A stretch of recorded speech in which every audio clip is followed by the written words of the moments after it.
Noong dekada 60, sa isang tahimik na baryo sa Pampanga, isang kilalang sabungero na nagngangalang Gavino Santiago ang nagsimulang mag-eksperimento sa pagpapalahi ng manok panabong. Kilala si Gavino sa kanyang malalim na kaalaman sa mga bloodlines at mahusay na pagmamatyag sa kilos ng mga tandang. Mula sa kanyang kabataan, mahilig nang mag-obserba si Gavino sa mga laban sa sabungan. Napansin niyang may mga lokal na manok na matitibay at may likas na tapang, ngunit kulang sa bilis at diskarte. Samantalang ang mga imported na bloodlines, bagamat maliliksi at mautak, ay madalas na hindi kasing tibay sa mga laban na umaabot ng matagal. Kung pagsasamahin ko ang katapangan ng mga lokal at katalinuhan ng mga imported, baka makagawa ako ng manok na may pambihirang kalidad. Naglakbay si Gavino sa iba't ibang lugar upang makahanap ng mga manok na may natatanging katangian.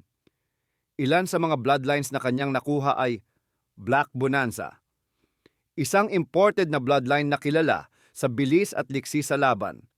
Brown Red, isang uri ng imported bloodline na may tapang at taglay na likas na panlaban kahit sugatan. Lokal na Talisayin, kilala sa lakas ng katawan at tibay sa laban. Gamit ang mga bloodlines na ito, sinimulan ni Gavino ang kanyang eksperimento. Pinili niya ang mga tandang na may tamang postura, balanse at lakas. Sinubukan niyang itambal ang mga imported sa mga lokal upang makuha ang pinagsamang katangian ng dalawa. Matapos ang halos isang dekadang eksperimento, nabuo ni Gavino ang kanyang obra maestra, ang Santiago Black. Mga katangian ng Santiago Black, matatag at matibay. Dahil sa dugong talisayin, kayang tumagal sa mahahabang laban.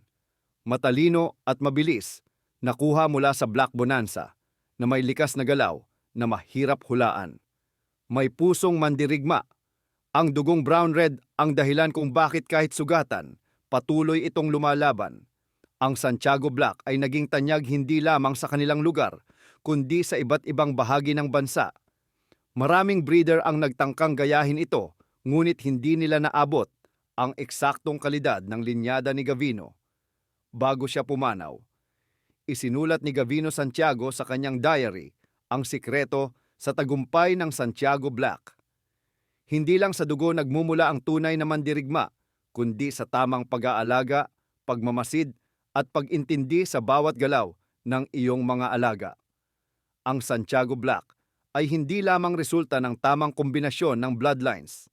Ito ay bunga ng tiyaga, pagmamahal at dedikasyon sa pagbuo ng isang manok na may pusong mandirigma.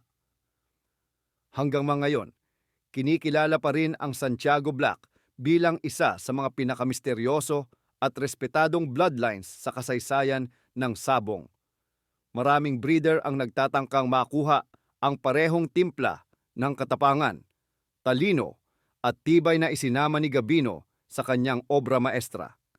Ang Santiago Black ay nagsilbing paalala na ang tagumpay sa pagpapalahi ay hindi lamang nakabatay sa sikat na bloodlines, kundi sa pagmamasid, tiyaga at pagmamahal sa mga alagang manok.